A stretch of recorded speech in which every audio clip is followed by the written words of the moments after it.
The New York Liberty have let go Sandy Brondello. Well, in their terms, they will not renew her contract. In our eyes, they parted ways. She was fired, essentially. But not as bad as being fired, I guess. But that's just how we talk out here. Nonetheless, I'm shocked. She's been a coach there for 4 seasons. You look at the past 3 seasons, she made it to the finals in her 2nd season. She won the finals in her 3rd season, and they lost in round 1 this year. Outside looking in, you look at this franchise and you see that's a successful franchise. New York is a powerhouse in the W right now. So what is the issue? What is the... You think you know loyalty in sports? You think a championship earns you some security? Then try to explain this. The New York Liberty, a franchise that waited decades for its first title, finally won it all in 2024. And less than 12 months later, they fired the coach who made it happen. This isn't just a shocking move. It's a decision that exposes the brutal, cutthroat reality of modern professional sports. This is the story of how Sandy Brondello, the winningest coach in Liberty history, was let go for the crime of not being perfect. And the reasons behind it are more complex and controversial than anyone could have imagined. But before we dive into this messy breakdown, if you're fascinated by the untold stories and real truth behind the biggest sports headlines, you need to be part of this channel. Hit that subscribe button and ring the bell so you don't miss a single expose. And it looked like ESPN just told the shocking truth as to why Sandy Brondello was let go by the New York Liberty. Guys, for this one here. So, what exactly led to the stunning separation? On the surface, the explanation seemed simple. The Liberty had a disappointing follow-up season after their championship win. They were plagued by injuries to their biggest stars. Breanna Stewart, Jonquel Jones, and Sabrina Ionescu all missed significant time. The team stumbled into the playoffs as the 5th seed and were then eliminated in the very first round. In the eyes of many organizations, that would be a tough break, a reason to run it back. But for the Liberty's front office, it was an unforgivable failure. General Manager Jonathan Kolb stated the move was not reactive, but rooted in being proactive. He talked about needing evolution and innovation, claiming this was a fork-in-the-road moment for franchise. But that corporate speak hides a much more ruthless truth. The team's fall from grace was dramatic. After a franchise-best 9-0 start to the 2025 season, they more than doubled their losses from the previous year, finishing with a 27-17 record. This created a perfect storm, as a decline in on-court performance collided with other major issues that were frustrating the fan base, setting the stage for a decision that would rock the WNBA. Title, what exactly led to the parting of ways between the Liberty and Sandy Brondello here? Well, Malika, I know you guys talk about this a lot in the NBA and in other sports, but it was really championship or bust for New York and for Sandy Brondello. And in fact, if they hadn't won the championship last year, we might have been having this conversation a year ago, which is maybe a little startling to fans outside, given how, excuse me for those noises, for how impactful she'd been for that franchise. But that is how bullish this organization is in New York, and how their ownership and management really are looking to just continue upon that. The real story, the one that changes everything, is that Sandy Brondello was living on borrowed time from the moment she hoisted the championship trophy. According to insiders, Liberty management had adopted a championship or bust mentality so extreme that Brondello had not won that title in 2024. She would have been fired a year ago. Let that sink in. The greatest achievement in franchise history was the only thing that saved her job for a single additional season.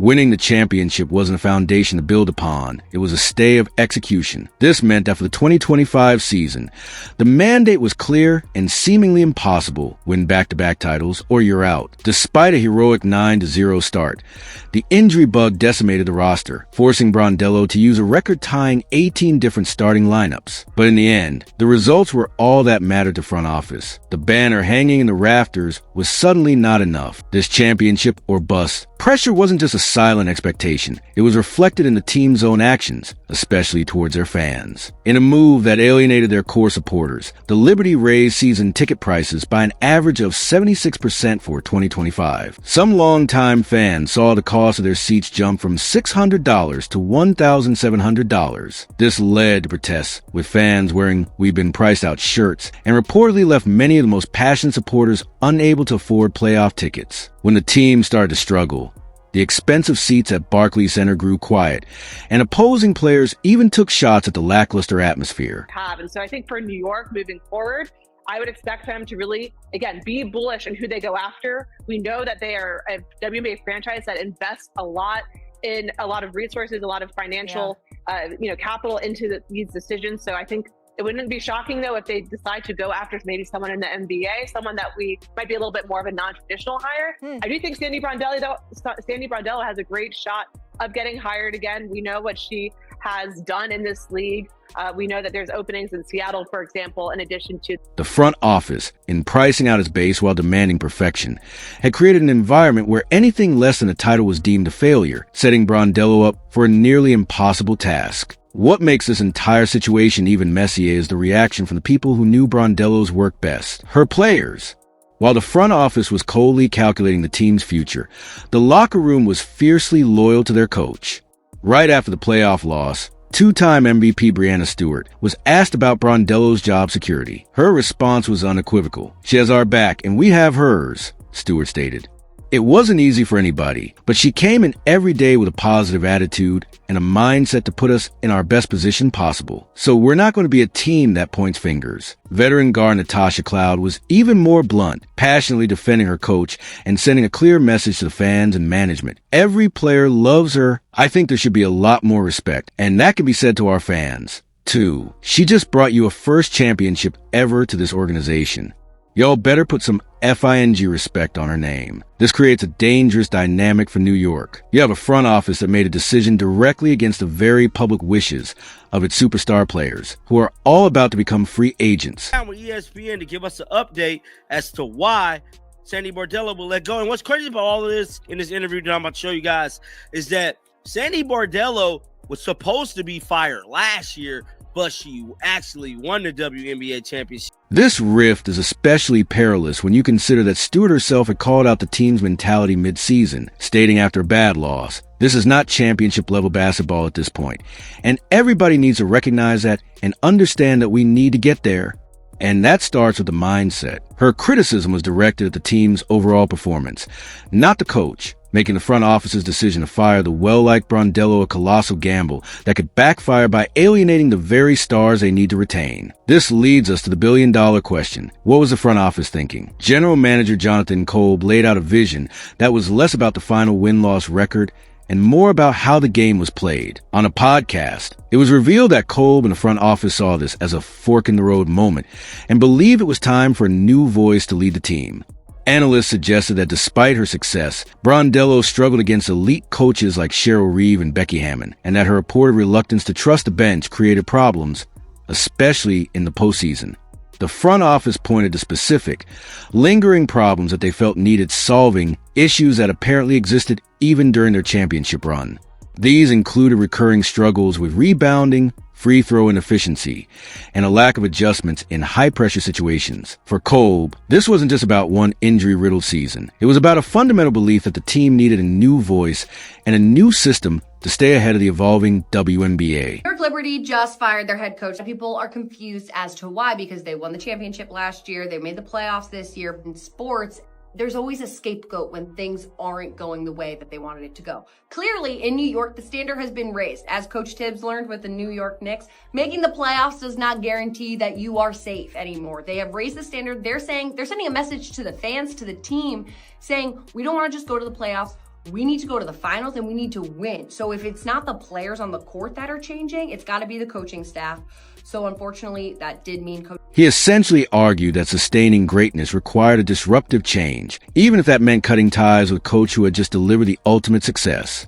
In a bold and revealing twist, Kolb has indicated that the Liberty's search for a new coach would not be limited to those with WNBA experience, openly looking at candidates with NBA backgrounds. This high-stakes gambit shows a franchise willing to break convention, but also ignores a critical piece of evidence. When the Liberty's three stars, Stewart, Jones, and Ionescu, were all on the floor together in 2025, the team had a dominant net rating of plus 20.6, a stat that showcases a championship-level ceiling when healthy. Of course, a decision this monumental sends shocking shockwaves far beyond New York. The immediate ripple effect has completely reshaped the WNBA's coaching landscape. Sandy Brondello, with her 2 championships and proven track record, instantly became the most attractive candidate on the market. She was out of work for long the last time she was fired, and the same is expected now.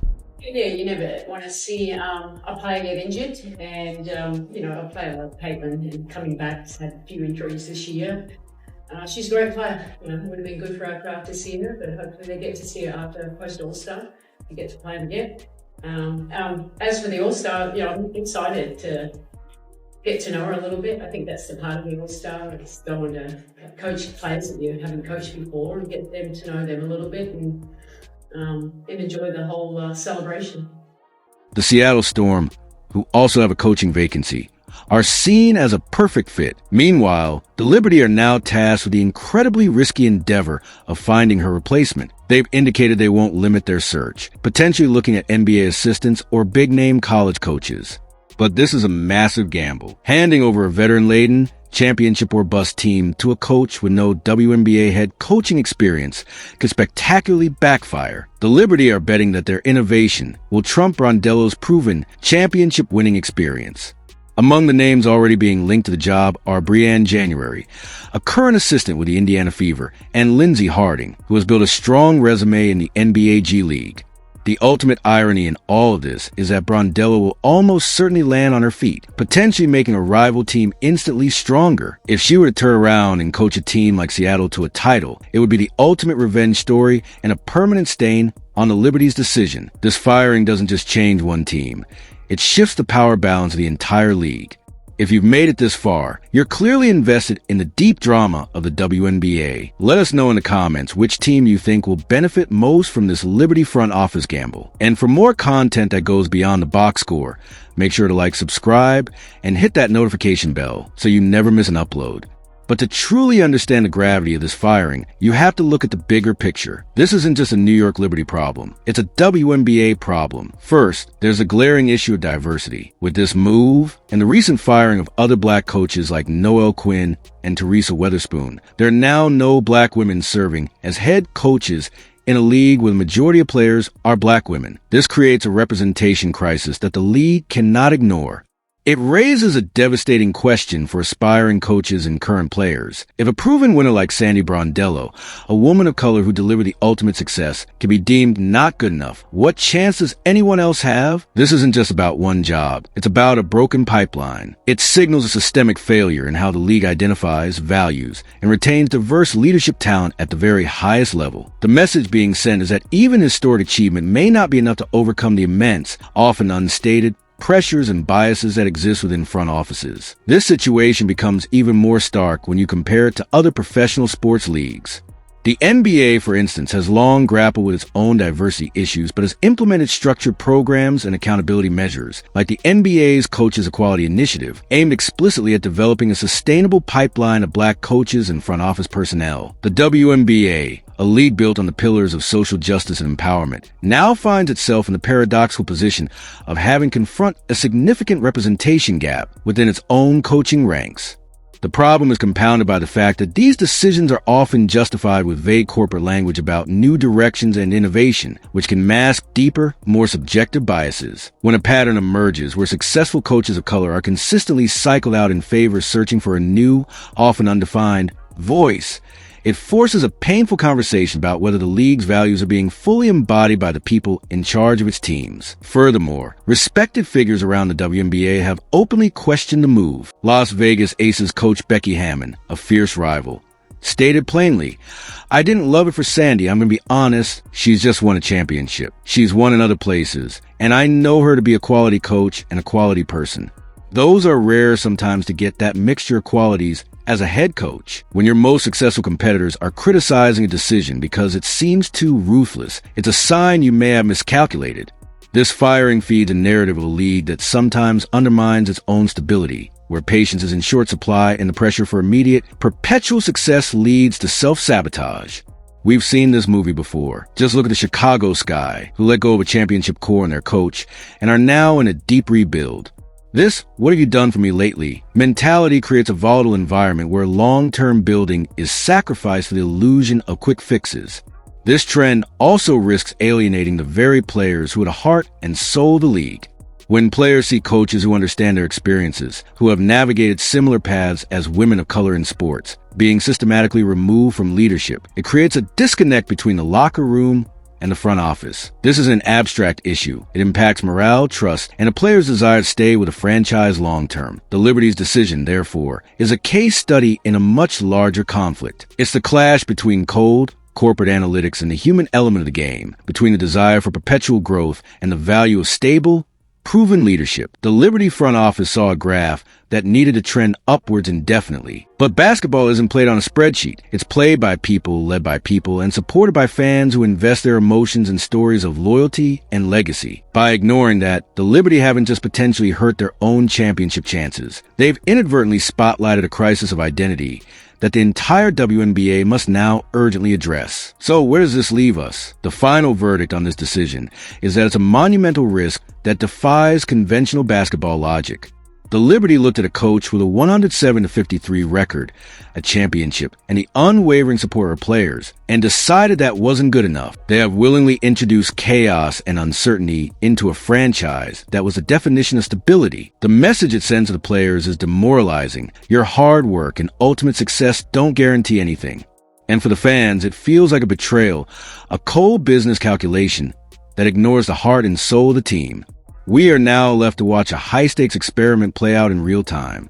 The entire WNBA is watching, and the consequences will be felt for years to come. This is more than a coaching change. It's a test of what truly matters in building a lasting legacy in professional sports. The Liberty front office is gambling that their proactive move will launch them into a new dynasty. They are betting that a new philosophical voice, perhaps one from outside the traditional WNBA circles, can optimize their superstar roster in ways Brondello supposedly could not. They are envisioning a system that doesn't just win, but dominates, that doesn't just compete, but revolutionizes. It's a vision of basketball as a perfect machine, where every possession is optimized and every weakness is engineered away. But basketball isn't played by machines, it's played by people. And this is where the gamble could completely collapse. By dismissing the profound human element of coaching, the trust, the loyalty, the shared history of overcoming adversity, the front office risks creating a beautiful engine with no soul, a team that looks good on a whiteboard but has no heart on the court.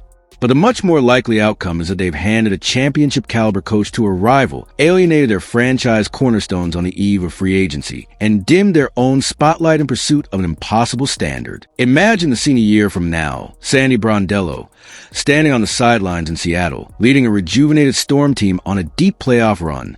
Meanwhile, in New York, a new coach is struggling to connect with a locker room still loyal to Brondello, all while Breanna Stewart, haunted by the abrupt end to a partnership that delivered her a legacy-defining title, decides her future lies elsewhere. This isn't just a hypothetical nightmare for Liberty fans. It is a very real and plausible path forward. The front office has not just fired a coach, they have potentially fractured the very foundation of their championship identity. The shocking truth isn't that Sandy Brondello failed. It's that she was fired for being human in a league that suddenly demands perfection. She was punished for the unavoidable realities of a long season, for injuries, for fatigue, for the simple statistical fact that repeating as champions is one of the hardest accomplishments in all of sports. Legends of the game, from Kobe Bryant to Michael Jordan, have always spoken about the mental toll of the repeat quest, how it drains a team in ways a first title run never does. The Liberty front office, in its relentless pursuit of a theoretical future, displayed a fundamental lack of understanding for this grueling reality. In the end, they didn't just lose a coach, they lost the plot. They forgot that championships are won not just by assembling talent, but by nurturing a culture, and they've now set a precedent that in New York, even a golden legacy is built on quicksand. This story is far from over. The real drama is just beginning. We will be watching to see where Sandy lands, to see if Breanna Stewart stays, and to see if this gamble makes the Liberty look like visionary geniuses or the greatest architects of their own downfall. What do you think will happen? Let us know in the comments below. Do the Liberty bounce back stronger, or does this decision send them into a downward spiral? If you want to follow every twist and turn in this ongoing saga, make sure to subscribe. Hit that like button if you believe culture matters as much as championships, and ring the bell so you don't miss our coverage of the Liberty's next chapter. Thanks for watching.